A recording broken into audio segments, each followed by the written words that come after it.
And I also like to begin to say a big thank you to Mirna for the invitation, and also, of course, the festival for having me and everyone part of the team to make it happen this year. I also wanted to say a special mention to my core film team, Aussie Aracha and Derek Wong, and interlocutors, members of the Mekong School, and Professor Apisom Intralawan, amongst many more. So today, I will take you through a series of constellations, threading together historical documentaries, references, and still pretty raw footage, unpacking different filmic questions I have, especially since I just came back from a trip. My film called Holding Rivers and Becoming Mountains looks at the downstream politics of hydroelectric dam construction on Southeast Asia's longest river, the Mekong, where the river becomes a device to research a whole set of infrastructural transformations, where in face of its complexity, I'll be unpacking how I've been thinking through and working with the time-based medium of documentary video. Starting in the Tibetan Plateau, the Mekong runs from the sacred Himalayan mountains through Yunnan province, China, into parts of Myanmar, outlining the top of Thailand, with Laos, Cambodia, before exiting into the South China Seas through Vietnam.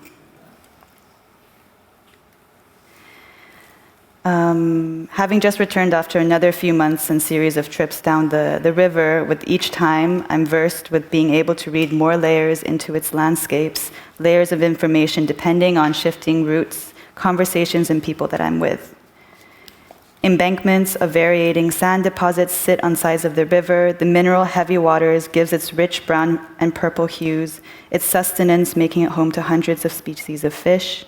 The main and very complex river that runs through Southeast Asia has long been a medium for many interpretations, including division, serving as parts of border, separating Laos from Thailand, a medium for control, as a lightning rod of ideological intentions, for logistics as boats, transportations, and distributing goods and people, and medium for resources, for extracting gold or water, and of course for many more. But since the 1990s, the flood pulse of Southeast Asia's main river has shifted and it has gone rogue. The river and its tributaries are now punctuated by hundreds of dams built in China and Laos, waters fluctuating downstream in Myanmar, Thailand, and Cambodia, and Vietnam, where plans for regional homogenized energy grids, fed largely by the 11 hydroelectric dams, aim to be in construction on the mainstream. Most of these dams are projected to be built in Laos, where the landlocked country has vowed to become the battery of Southeast Asia, exporting clean energy to other wealthier regional countries such as Singapore, Thailand, Vietnam, and China.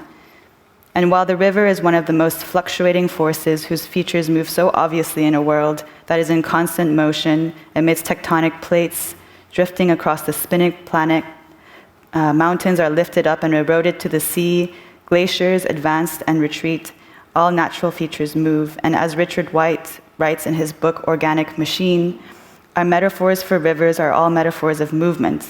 They flow, they run, they roll, and like us, rivers work. They absorb and emit energy, they rearrange the world.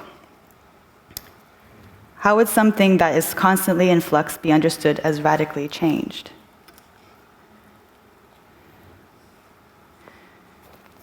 So I was really struck by the global processes of how far-flung actors enact on the Mekong, situated far away from the actual site of the dams themselves, and how visual regimes, not only documentary films, but also surveys, photographic documentation, promotional material, have long been complicit in large-scale infrastructure projects.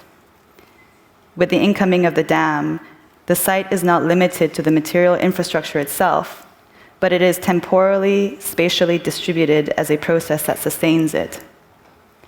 The dam exists as a specter, its presence often felt at a distance, not only since access of the dam is very hard to reach, being heavily securitized, but as cultural anthropologist Andrew Allen John writes, the Mekong has become dammed, opens a new uncertain field of potency where different futures are enabled with the everyday transformed.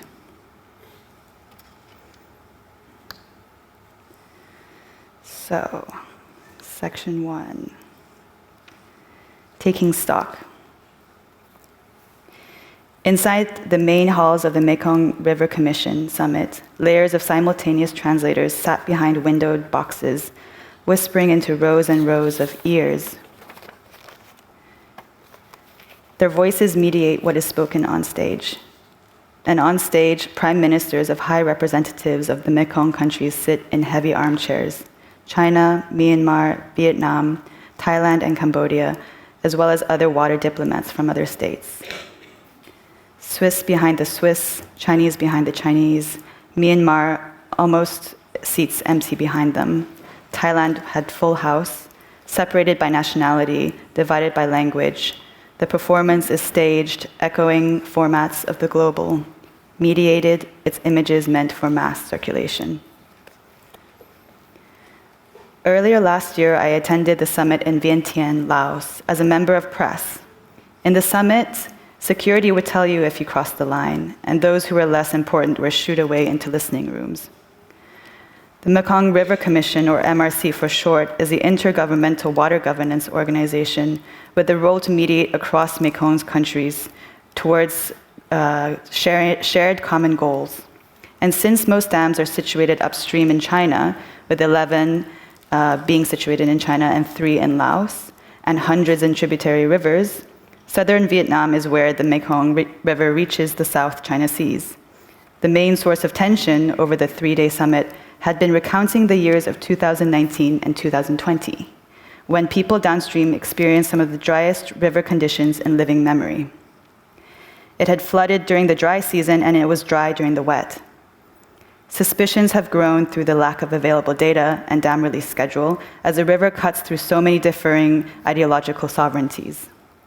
Whether large dams have exacerbated the impact of the drought or could have been operated differently to better mitigate its impacts, the Vietnamese Prime Minister voiced urgent concern, while the high-level official represented China responded instead with the need to remain united against their most significant and shared enemy, which is climate change.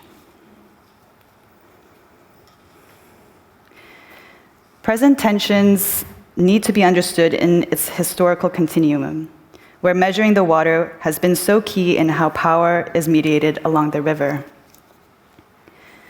There's this documentary produced in 1960s by Shell Film Unit called Mekong. The documentary showed a United Nations project to engineer the river for purposes of redistributing food across the whole of Southeast Asia. The film unit had been established by the Shell oil conglomerate that had leveraged the oil company's scientific research into the natural world. Scenes of the film followed various international teams who contributed to the initial studies of the Mekong, celebrating the unity of 60 nations, including Australia, Canada, Holland, Israel, Japan, and the US, amongst others. In the film, the river was characterized as rogue and unpredictable, with the inability to forecast its flood pulses noted as the driving reason for their collective efforts to image and map its entirety. Filmed scenes captured various investigations of plateaus of the basin, probing the mainstream river and its tributaries, examining the Mekong's entire course from air, and photographing, mapping, and measuring the rainfall, snowmelt, volume, bed load, flow speed for a period of around 5 years. The data was collected with the shared understanding that for the river not to continue being unpredictable and rogue, the river had to be managed by significant infrastructures. Water was to be stored in a series of large reservoirs behind the dams, metered out as needed for energy, irrigation, and for modern export crops all year round. A perfectly manageable system.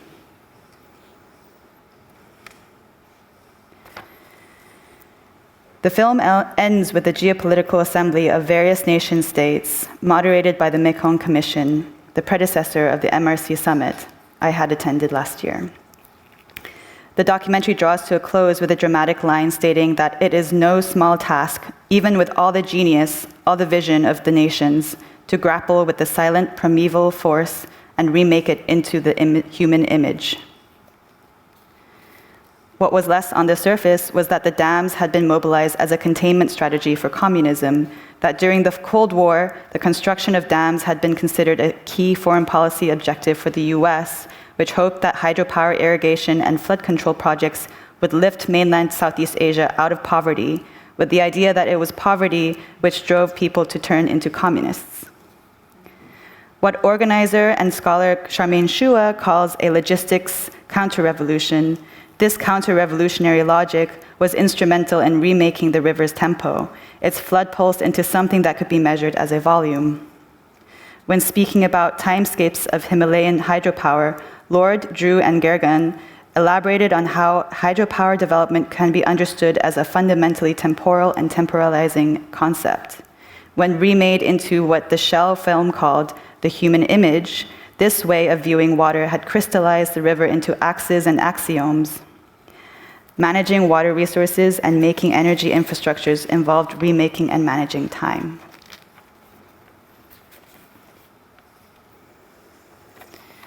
And here, time was made volumetric, composed instead of flow rates and changing pressures and their release. River as quantified and sold as volume in a complex strategic way.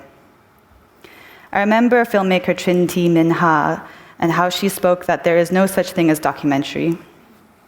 In other words, any claim for objective representation has always been a concoction, an engineered myth.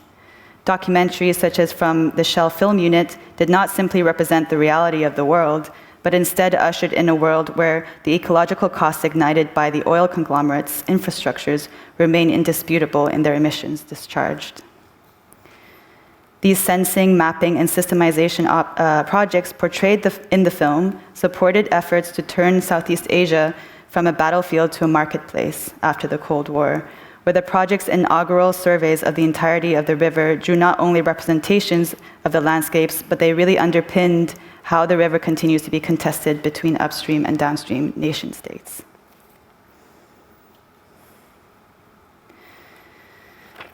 A plan for a modern river solidified through a workflow of hydraulic data, cash flow statements, political will, and truckloads of concrete, a type of economic statecraft where load capacities and megawatts are being calculated, irrigated, and plantation potentials drafted, rocks and rapids designed to be destroyed and blasted, with overhead costs and estimations of the displaced, counted numbers of species affected with village member properties weighed. The head of the MRC closes the summit in Vientiane by saying, "We need to take stock of water." Soon after, 2 deals securing the construction of 2 major hydroelectric dams on the Mekong's mainstream had been passed, where their interior world, the river, is a beautifully complex design object. These scenes sit in a jarring parallax to visions that are more grounded with the river. When seeing in parallax, I think with anthropologist Jerry Z, when he speaks of these slightly offset perspectives as conjuring a field of vision that is once shared and at the same time estranged. While looking at the shared object of the river, reality is exposed through difference in vision of the same, of difference in positions of the same. When speaking with a captain who has driven ships on the stretches of the Mekong for the last 50 years, no one other than captains and their networks of captains know how best to navigate its waters. He insisted that he works for anyone that pays, but nonchalantly told us that he tipped off local environmentalists of corporate plans only he would know, since he was the one who was hired to drive their boats. This spilling of information to local networks had eventually undermined plans made between Thailand and China to widen the river to make way for larger commercial ships. When they saw more Chinese boats, he recounted how they would drive their boats to chase them away. In late 2017, Thailand's foreign minister announced that China had decided to cancel the project. And figures like this captain inform the construction of the documentary, and these figures reoccur across my encounters, as they will in my talk.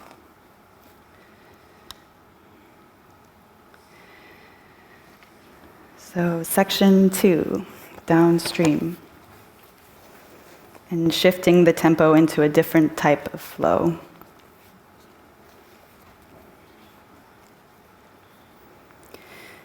The Chinese socialist documentary film In the Inch of Time, made in 1959, opens with images of clocks placed in the mise-en-scene.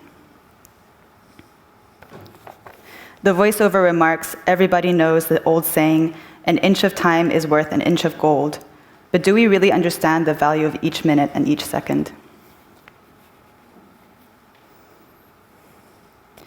Scholar of cinema and media Ying Tian refers to the film in reminiscent of Taylorist images from 1920s America, where Frank Gilbert used filmmaking to study work processes and work routines in order to streamline workers' motions and optimize time productivity. Similarly, in The Inch of Time and other documentaries made during the 50s in China, they were made to train and make palatable to people the future of collective prosperity, so to ignite them into movement. During these decades, massive labor forces were moved by the state to shift the country from being largely agrarian into one that is expanding in industries, where tens of millions of peasants were relocated to cities for expanding industries, as well as large irrigation and infrastructure projects across the country. Reflecting on the aesthetics used when depicting and imagining infrastructures such as dams, Yuan Gao had written that while the United States renders dams with a sense of awe and the sublime, in China's socialist modernism, the sublime had been deployed to emphasize the emotionally energetic movement of the masses, who actually built the dam with their own corporal strength. Yigong Yishan, through collective hard work and perseverance, mountains can be moved. And it is no coincidence that the first science fiction film in socialist China was also the first film of the hydroelectric dam. And the Ming Tombs Reservoir, located in northern Beijing, was a landmark construction project completed in record time in 1958, mobilizing hundreds of thousands of people laboring across the clock.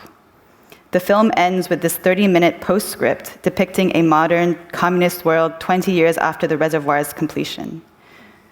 Through screens of a future television, a documented tomorrow had been depicted.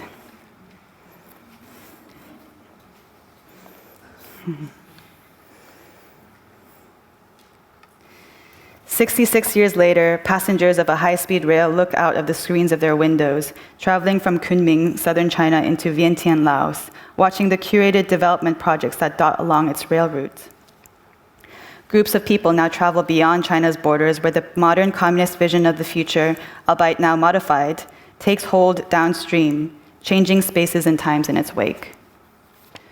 Current President Xi Jinping is known for his rhetoric of how clear waters and green mountains are as valuable as gold and silver mountains, a political slogan which centers environmental policy but can easily be read with sustainability and its inherent financial logic.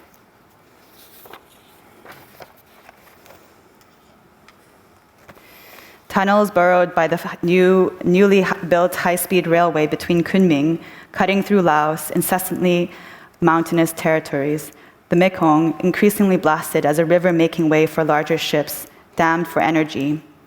Over the past 20 years, Thai companies stopped being able to compete with China. Now lands are leased for coal, gold, watermelon, and banana plantations, sand used in the construction sites from the river. Streamlining movement and work routines, reconfiguring different shapes of the environment along the Mekong, now in pursuit of capital accumulation, enabled by one party state to another in Laos. A new friendship bridge constructed across the river, which streamlined cargo from China to Thailand, from workers to resources ushered out of Laos and into production houses within the mainland, returning in form of cheap commodities for the masses. A future promising to lift the masses out of poverty. The Golden Triangle Special Economic Zone is one of many Chinese-centric spaces in Laos, but it sits as a literal concentration of power, where just the zone itself needs one whole dam to power the amount of energy required, while the rest of Laos sits in noticeable darkness. The irony of Laos being the battery of Southeast Asia, with no lights lighting even the public streets.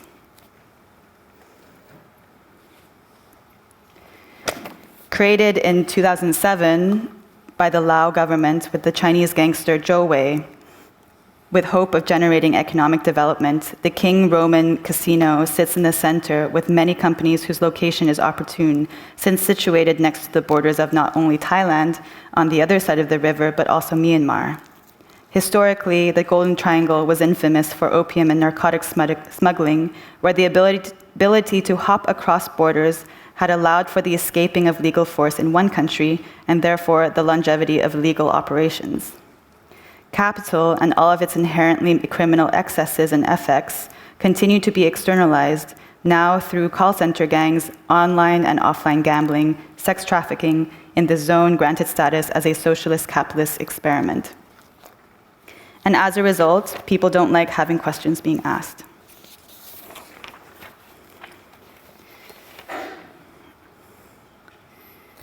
I walk with Piju, who I met in the Thai side of the border in a sleepy town called Chiang Khong.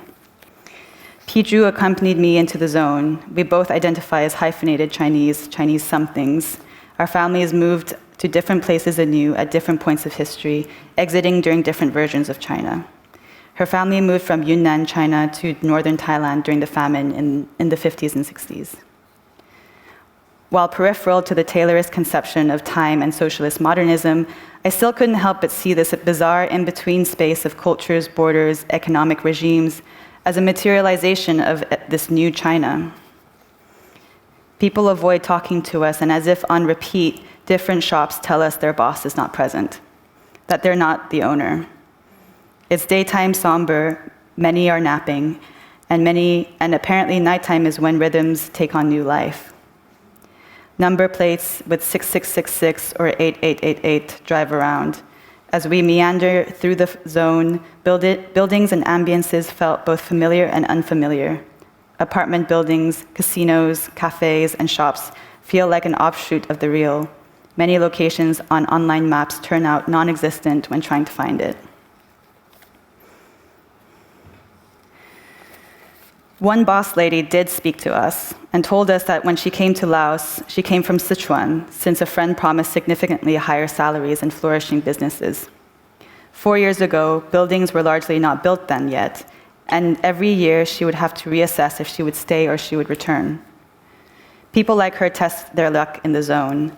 Lao youths go send lucrative returns back home from the zone, many employed in opaque digital economies their families have no clue about. Piju tells me that she knows other Chinese Thai who can capitalize their language here through tourism. I kept returning to the concept of parallax when walking with Piju.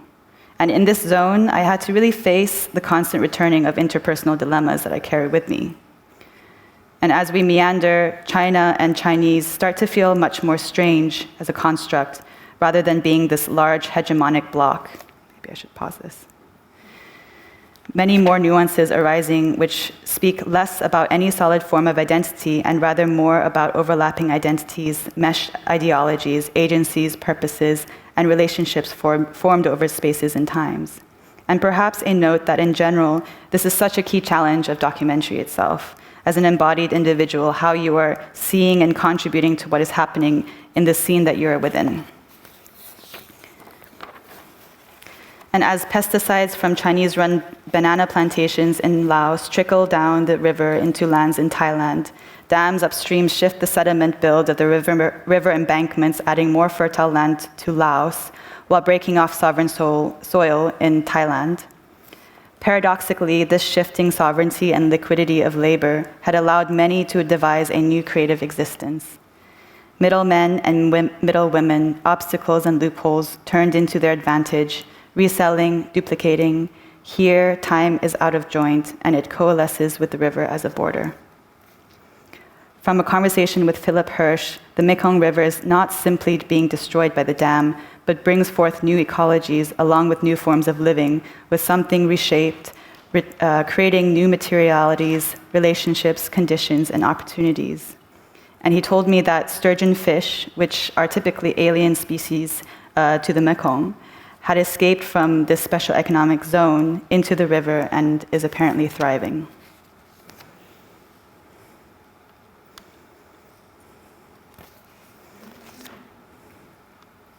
So, distance. Returning to the sleepy town of Tiankong, sitting diagonally across opposite the border from the zone, unlike most weeks, the women who collect river weed in the early mornings tell us they've been able to pick them for several days in a row. The waters have become more stable since it was Chinese New Year. Upstream, economic activities have lulled. The dam gates have not opened. The specter of the dam can be felt by those who sense the river closely. Tiankong sits on the very northwestern tip of the country, being the first location in Thailand to feel the dams upstream in China. The river informs people downstream that its pulse have changed. The collective of women riverweed harvesters, the boatmen, the real estate middlewomen, speak to the scale of the Chinese economy, but from the intimate and up close. The scale of the global economy is literally a sensorial experience. And while harvesting weeds out of the river, harvesters can literally feel the difference in economic activity upstream China. They can feel when it's economically paused. So this was important to insist on and return to this level of intimacy after attending the technocratic summit from the Mekong River Commission with their calculative and numerical preoccupations. Around 20 years ago, people who lived by the river noticed that the water level was not stable anymore.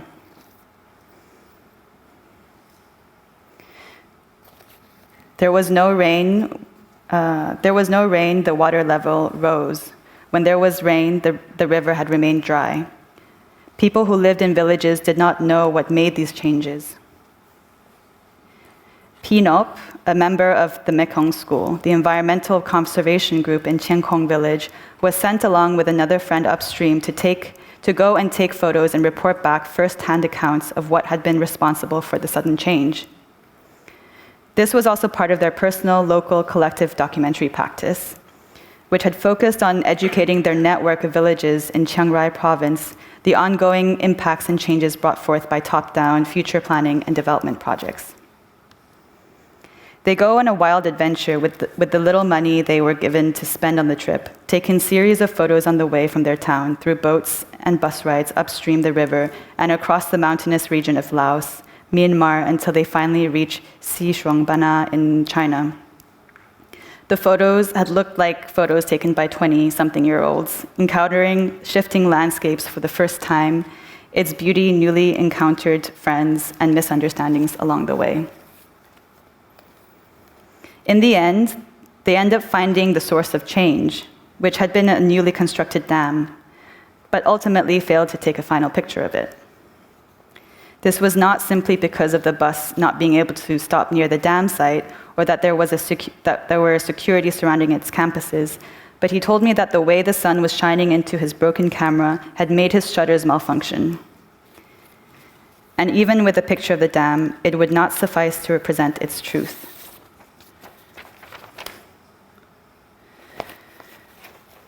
Pinop ends up writing a short story under his pen name to make up for lost money. And then the Mekong School disseminated the en route photographs, drawings, and information on the upstream dams, distributing them widely to notify villages in the Chiang Rai district. The school has since been active, and following their successful campaign against the rapid blasting project, the one where the boatman had leaked the information to them, the project's successful cancellation granted by the Chinese and Thai states gave renowned respect to the group in their region.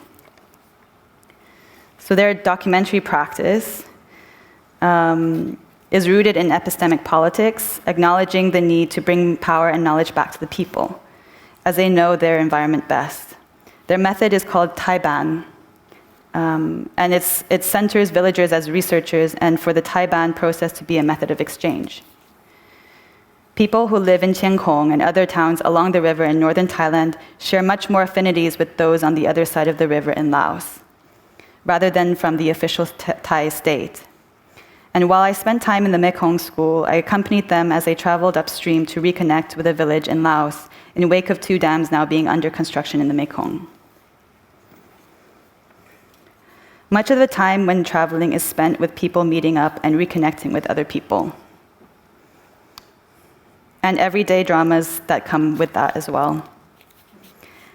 And after what could be called an extractivist propaganda film made by the Shell Film Unit on the Mekong to the Chinese socialist propaganda film The Inch of Time, the forms of expanded documentary proposed by the school and the Taiban method, I want to now finally end with the final documentary film, which shares the downstream drama similar to the trip I just mentioned.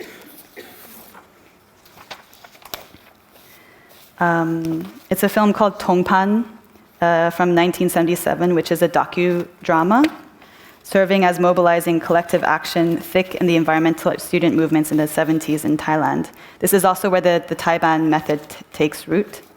And it follows a story of a student activist from Bangkok who travels to Thailand's northeast to attend a seminar on the construction of a mega dam project. He walks around looking for local people to also participate in the seminar, and he meets a farmer who lost his land in a previous dam construction. The film recenters and recreates a seminar that took place in 1975 to discuss the proposed Pamong Dam on the Mekong. So without further ado, I'll just play the last slide. Well, where does Thailand stand in relationship to the production of electricity?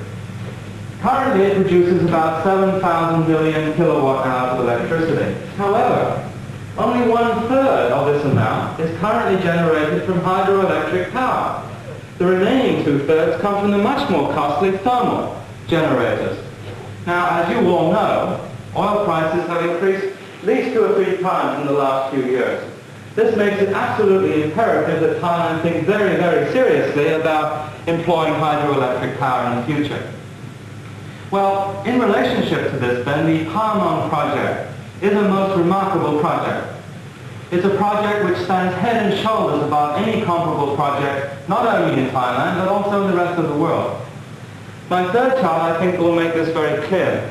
In comparison with very important projects like the Aswan Dam in Egypt, the Grand Coulee Dam in the United States, in its first phase, the Pamong project is capable of generating at least twice as much electricity as either of these projects. In its final stages, the Pamong project is capable of generating perhaps 7 times as much of electricity as Thailand currently.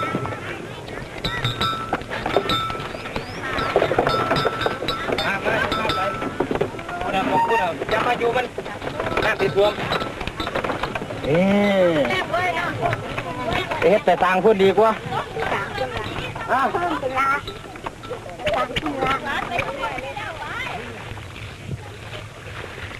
รอดไปทางไหนโอ้ยพูดทีนี้เคลื่อนไปปากส้มเลยมาสงวนมาสงวนจะสร้างแม่มันบางท่านคุยบางว่าดินดีแท้ๆไปไปโชคดีโชคดีให้มาไปทางนี้เต็มที่แล้วเนี่ยมีเด้อโชคดีโชคดีโชคดีเอาป่าด้วยโชคดีโชคดีไปนี่ไปที่ปากแตกครอบไปกันเด้อไปที่ปากแตกไปแตกเด็ดนะ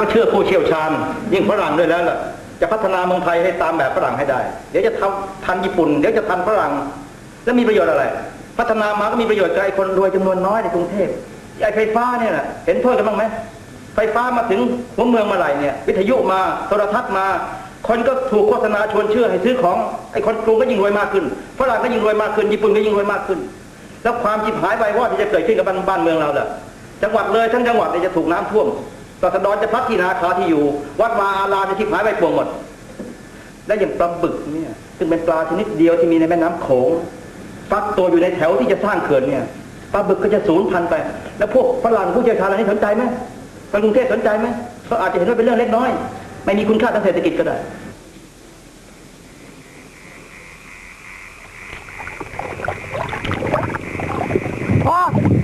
กลางทางให้เดินยัง เดินแล้วค่อยหนีนะ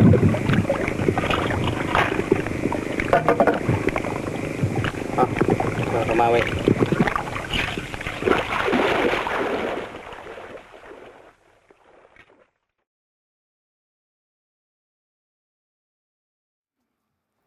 Thank you.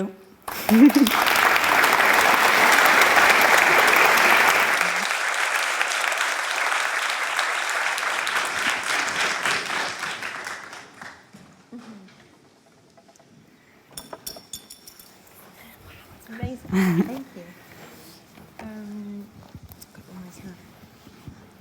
I feel like we're in this just most amazing, beautiful university today with these talks. I'm just learning so much. Thank you so much for doing that. But help me understand what we've just been seeing. Okay, forget the content for a minute, which is incredible. But you are enrolled in a course called Critical Media. Oh, no, sorry, you're a research fellow there and you're doing your, right. Yeah. So I'm employed at the Critical Media Lab as a researcher, but doing my PhD in urban studies. It's a little bit complex. Yeah, no, I love it. And I want to get to the urban studies. But first of all, I want to talk about the critical media.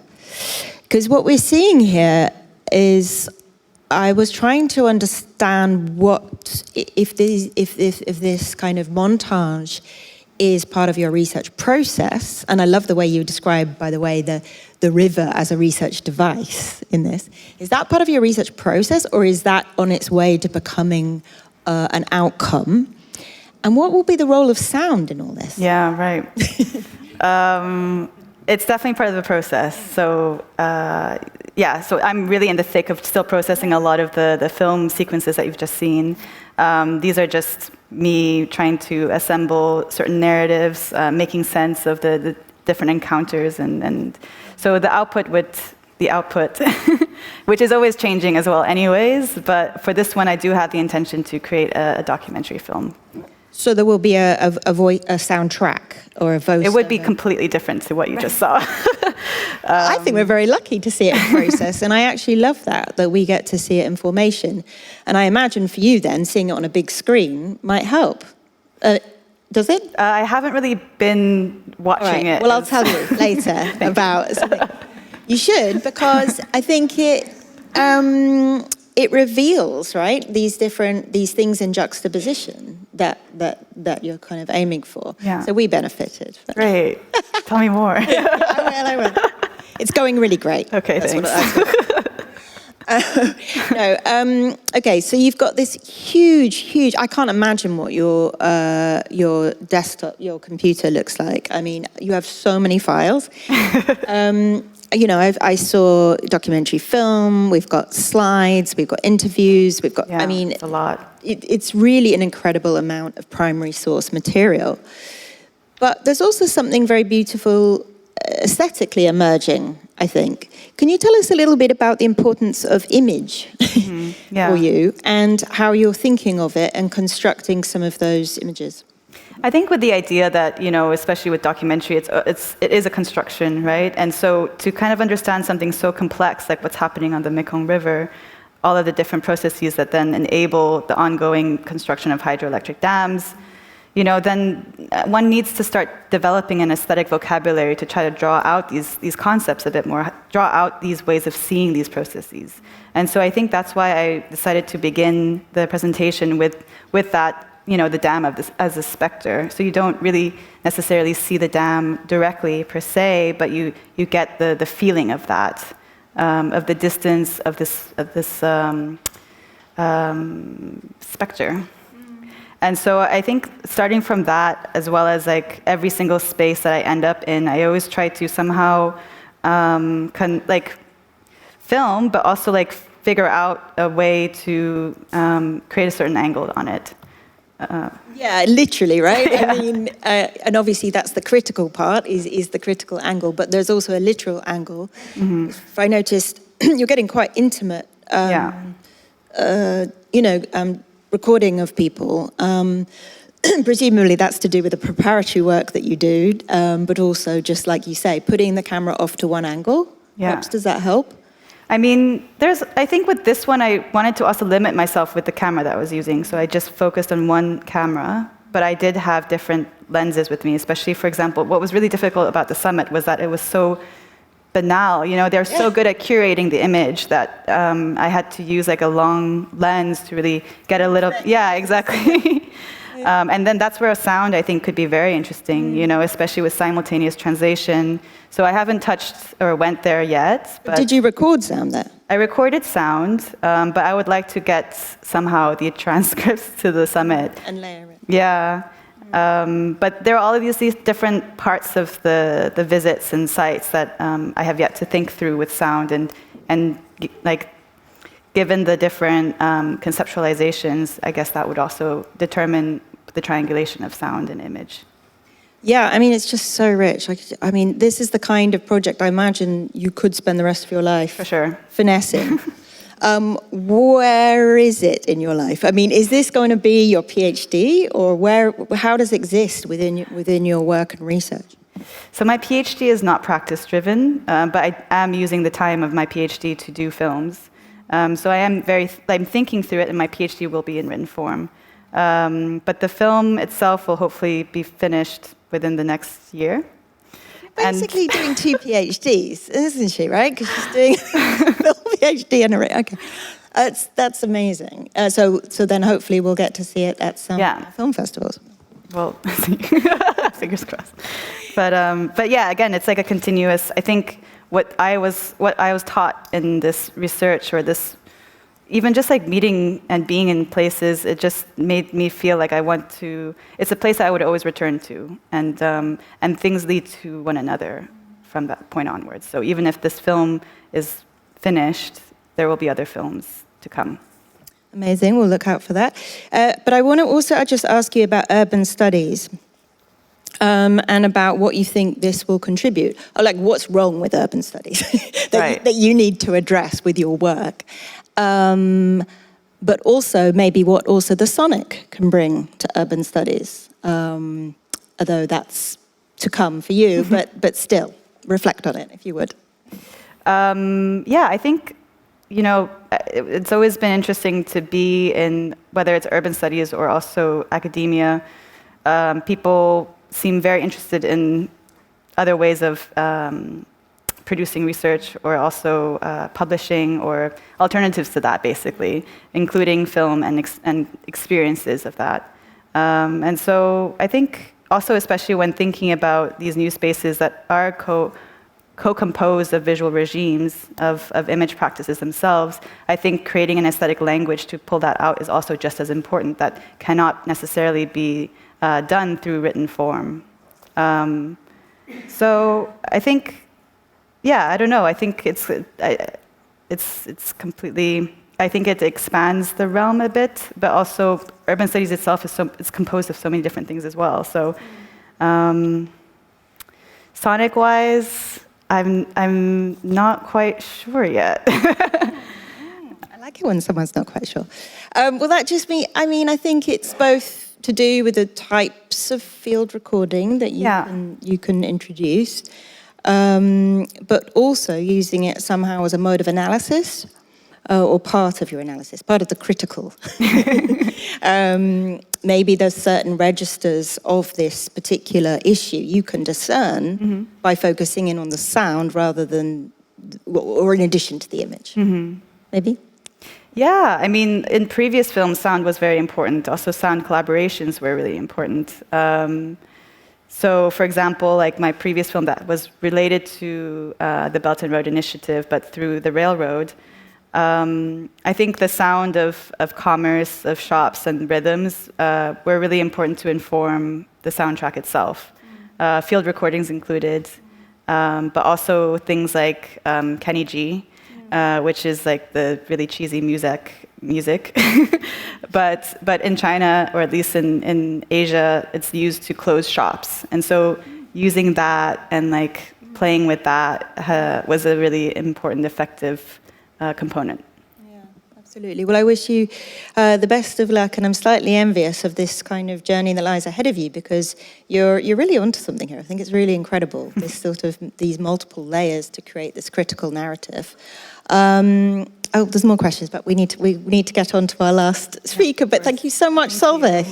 Please join me in thanking once again.